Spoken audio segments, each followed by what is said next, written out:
Hi, it's James Harrison here to talk about an underrated drummer and an influence. Kind of, you could put these two together. The drummer today is a drummer named Willie Ackerman. Now, if you're not familiar with Willie Ackerman, it might be a little hard to find stuff online about him, but he was a drummer, like a house drummer on Hee Haw, on the Grand Ole Opry and stuff like that. My connection or influence came through the show Hee Haw. My grandfather would watch Hee Haw all the time. I think he watched it for the girls, but I would, if I was there and I was sitting there watching, I'm not going to say I didn't watch the girls. I'm going to say that when the musical performances happened, I tried to pay attention to a lot of the grooves because it was things that I wasn't hearing in the everyday stuff that I was listening to, be it rock or pop or something like that. And I'm glad I did that because over time, a lot of those grooves became very, very important in my life. And I'm going to grab a brush here. I'm just going to use a basic, what do I have? Oh, I grabbed the wiretap heavy. That's okay. I'm not going to open it all the way, okay? So I can use that brush and then I can play, excuse me, some of the grooves that I heard on Hee Haw. And I'm just going to do a basic one, just a 1, 2, 3, 4, 1, 2, 3, 4. I'm going to do a cross stick. I rebound my cross stick. You don't have to. And I use these fingers to muffle. Okay? And then I'm just going to play that instead of playing it a Ricky Ticky sound on the hi-hat.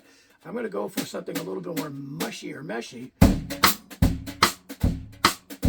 can put the hi-hat in. Okay, I can play it more long, or I don't really do this with country, but and then you can do like little diddles.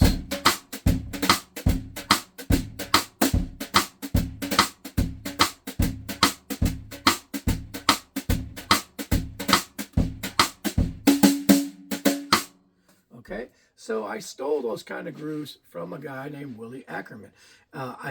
If my memory serves me correct, I believe he played uncrossed.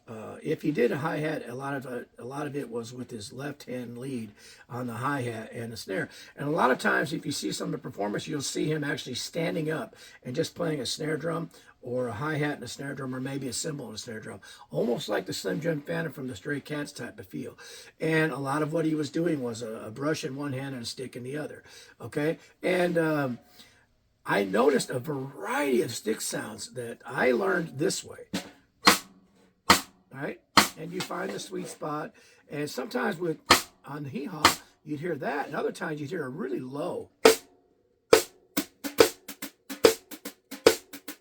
stick sound. Other times you might see or hear a light one. You usually don't want to go past the taper because it becomes very light. But it's a sound that I don't prefer, but you might hear that. But most of the time it would be, or something like that. And another sound that I heard, can't tell you how the stick was held, but it looked like he had his hand on, as if he was going to do a cross stick, but he had it on the drum, and then he had the stick on the head, and would play this very, very muted snare sound.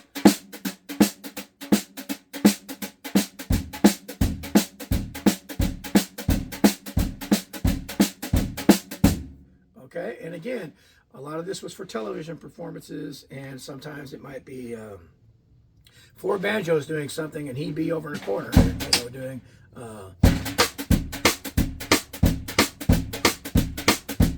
Or again,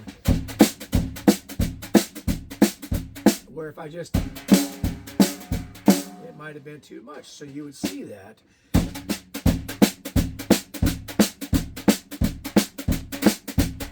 And I became highly influenced by the sounds and some of the grooves that I was hearing. And even though they weren't drastically different from each other, they all had a musical purpose and they sounded great. And I tried to duplicate some of those sounds.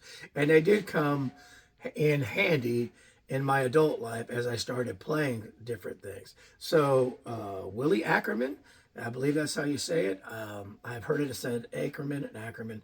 I believe it's Ackerman, but definitely underappreciated, always in the background. But obviously, if you look him up, I believe he's played on thousands of recordings, and at the same time did a ton of Grand Ole Opry backup and performances, and again hee haw. And again, I'm just showing you scratching the surface, no pun intended, of some of the stuff I heard. But I do know that, you know, something like this versus this, or especially if it's a muted sound, would blend in a lot better. And I can actually use a different brush that's not as, let me just grab one here. I'll grab this one right here, this handy. This is the stick brush, but so automatically that's a lighter sound. Okay, and again, you know, whatever you want to get, you could do that and learn to play with different implements and everything like that. And don't ever think of this stuff as being kind of it's not cool, it's not difficult, it's appropriate for sometimes. So an influence on me and underappreciated in my opinion, Willie Ackerman. Check him out.